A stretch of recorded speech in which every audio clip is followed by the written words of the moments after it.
بسم اللہ الرحمن الرحیم۔ السلام علیکم ویورز، میں ہوں مومنہ۔ لوگوں، آج کل جو میں سٹوری آپ کے ساتھ شیئر کر رہی ہوں وہ ہے قافلہ حجاز۔ آپ نے یقیناً ویڈیو دیکھی ہوگی، ایک ویڈیو اس کے متعلق آ چکی ہے اور یہ اسی طرح تھوڑی تھوڑی کر کے میں آپ کے ساتھ پوری سٹوری شیئر کروں گی۔ پچھلی ویڈیو میں آپ کو جو سٹوری ختم ہوئی تھی وہاں میں نے آپ کو بتایا تھا کہ ماں بانو اپنے والد کے ساتھ حسان سے ملنے کے لیے اس کے کمرے میں آئی تھی۔ حسان تعظیم کے لیے اٹھا لیکن قباد کے ہاتھ کا اشارہ پا کر دوبارہ بیٹھ گیا۔ قباد نے اس کے سامنے بیٹھتے ہوئے کہا، ایک باپ کے لیے جہانداد جیسے بیٹے کی موت کا یقین کر لینا آسان نہیں۔ جنگ ختم ہوئے مدت ہو چکی ہے اور اس عرصہ میں جاننے والے جوانوں اور سپاہیوں سے میری ملاقات ہوتی رہی، ان میں سے کسی نے بھی اس کی موت کی گواہی نہیں دی۔ ان میں سے اکثر یہی کہتے رہے کہ وہ آرمیوں میں ہمارے لشکر کی شکست کے بعد لاپتہ ہو گیا تھا۔ بعض یہ بھی کہتے تھے کہ وہ زخمی تھا اور ایک سوار اسے اپنے گھوڑے پر ڈال کر بھاگ گیا تھا۔ اب اگر تم اس کی موت کی خبر لے کر آئے ہو تو میرا پہلا سوال یہ ہے کہ تم اتنا عرصہ کہاں تھے؟ حسان نے جواب دیا، میں رومیو کی قید میں تھا اور جہانداد اپنی موت تک میرے ساتھ تھا۔ مجھے افسوس ہے کہ میں کوئی اچھی خبر لے کر نہیں آیا۔ وہ آرمیوں کی جنگ میں زخمی ہوا تھا اور میں ہی اسے اپنے گھوڑے پر ڈال کر میدان سے نکال لایا تھا۔ ہم نے ساری رات سفر کرنے کے بعد ایک چرواہے کے ہاں پناہ لی تھی۔ 10 دن بعد جب جہانداد سفر کے قابل ہو چکا تھا اور ہم وہاں سے بھاگنے کا ارادہ کر رہے تھے، لیکن اچانک رومیو کے ایک دستے نے چرواہے کے گھر پر چھاپا مار دیا اور ہمیں گرفتار کر لیا۔ بعد میں ہمیں معلوم ہوا کہ بستی کے ایک چرواہے نے ہمیں رومیو کے پاس فروخت کر دیا تھا۔ ہمارا نیک دل میزبان رومی سپاہیوں کو اپنے گھر کی طرف آتے دیکھ کر بھاگ گیا تھا اور اب ہمیں نہیں معلوم کہ اس کا کیا انجام تھا۔ وہ ہمیں طرابزستین لے گئے اور وہاں ہمیں جہاز کھینے والے غلاموں میں شامل کر دیا گیا۔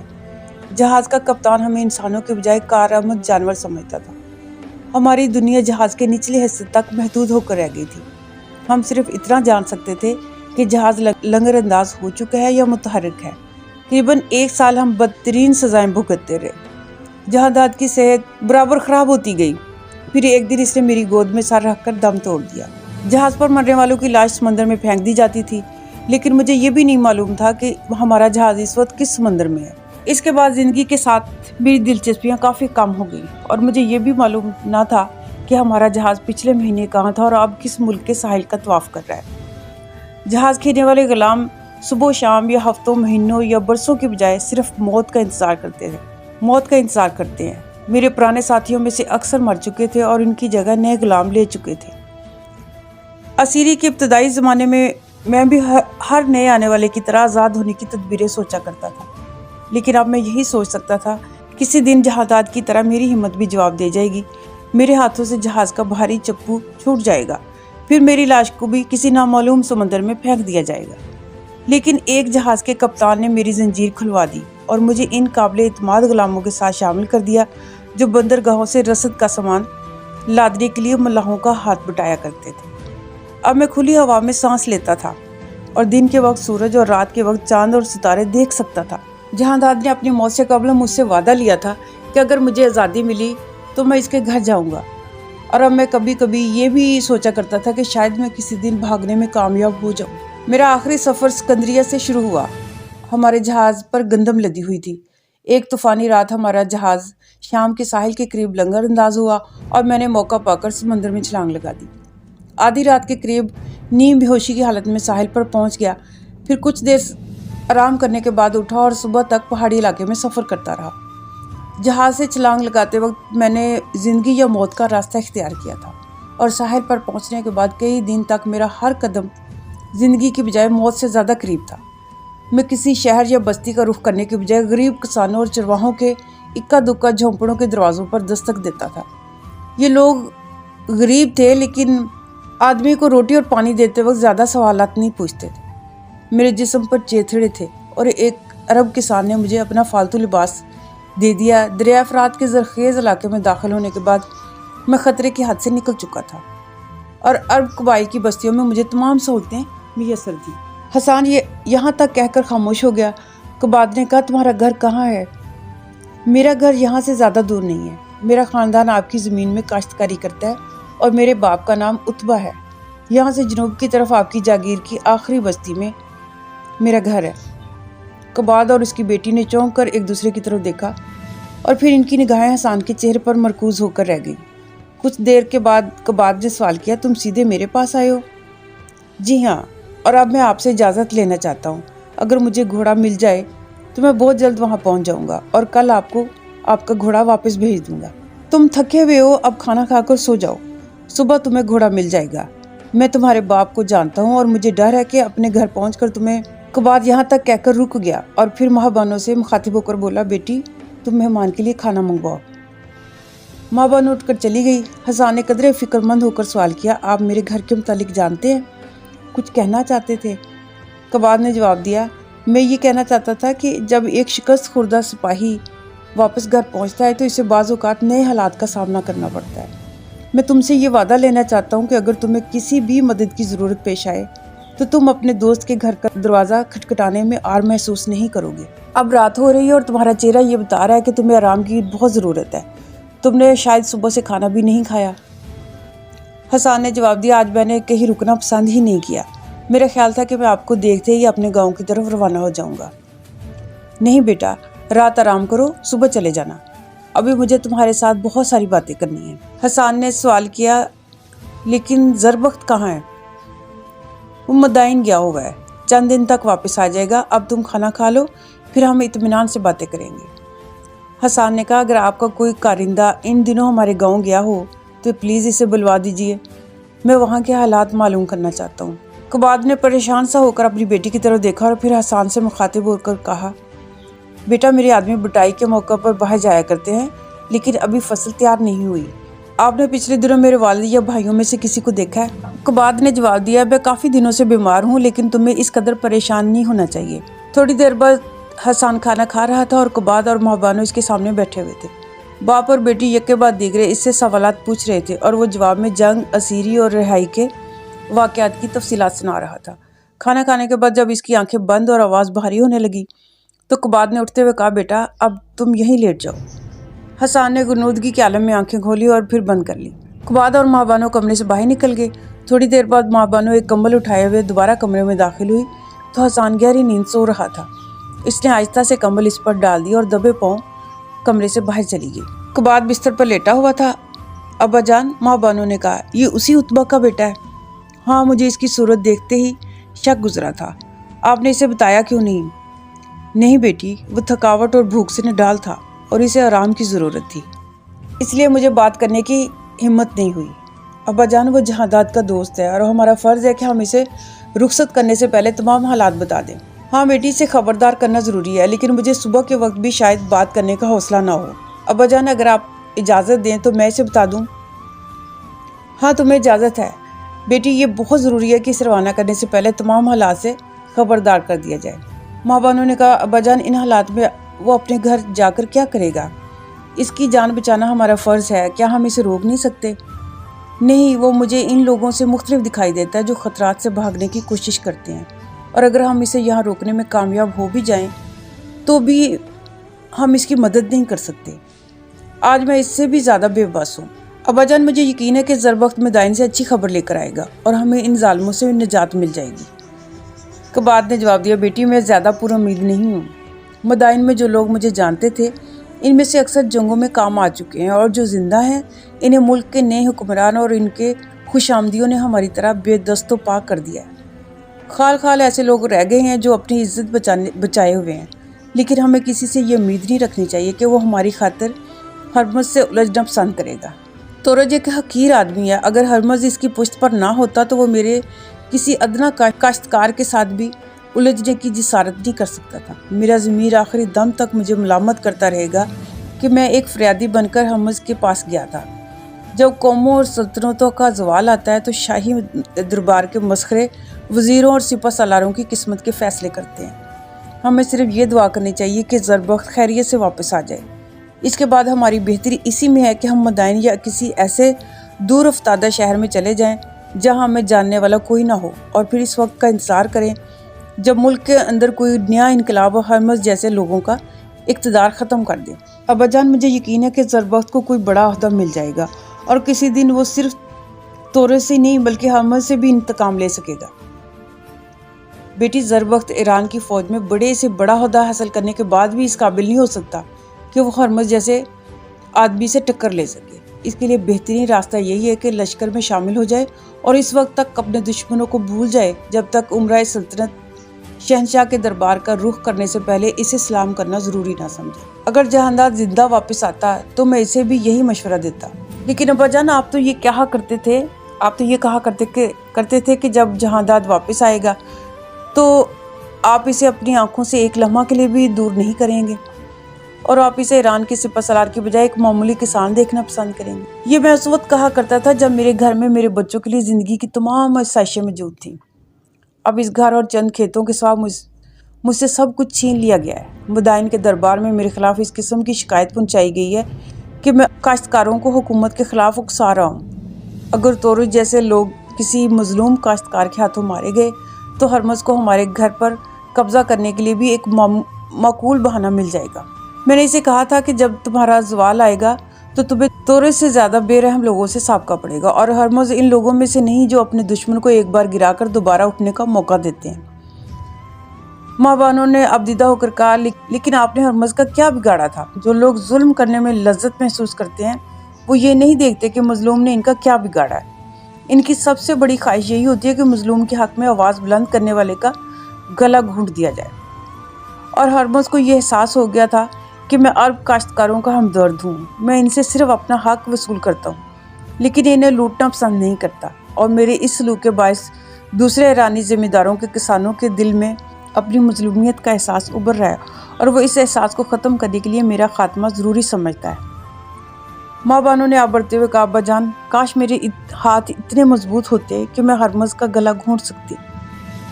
قباد نے اسے تسلی دیتے ہوئے کہا، بیٹی ہر ظالم کی زندگی کا ایک آخری دن ہوتا ہے جب قدرت مظلوموں اور بے قصوں کی داد رسی کرنا چاہتی ہے، تو بعض اوقات انتہائی کمزور انسانوں کے ہاتھ بھی ظالموں کی شہرگ تک پہنچ جاتے ہیں۔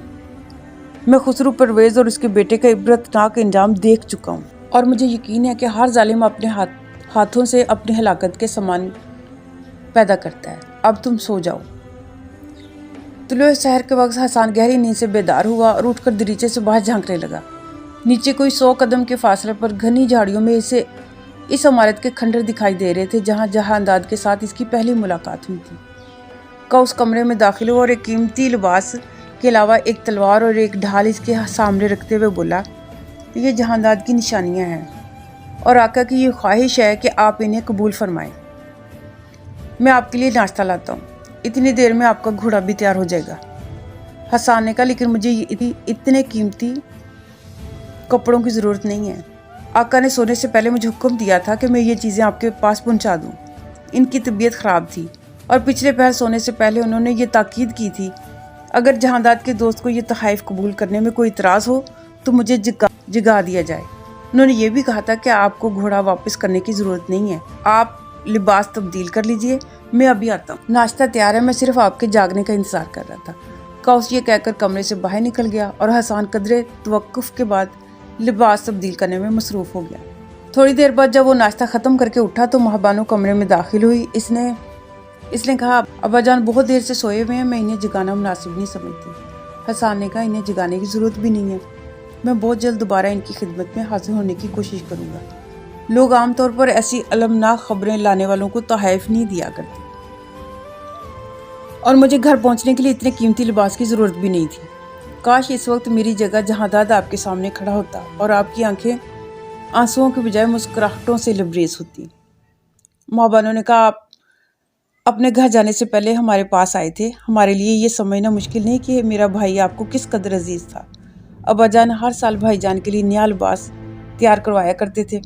اب ان کی موت کی خبر سننے کے بعد اس بات سے بھی تھوڑا اطمینان ضرور ہوا ہوگا کہ جہانداد کے کپڑے اس کے ایک دوست کے کام آئے ہیں۔ حسان نے بھرائی آواز میں کہا، جہانداد مجھے اپنے بھائی سے زیادہ عزیز تھا، اور اسیری کے زمانے میں اس کی رفاقت میری زندگی کا سب سے بڑا سہارا تھی۔ کاؤس دروازے پر نمودار ہوا اور اس نے کہا، گھوڑا تیار ہے۔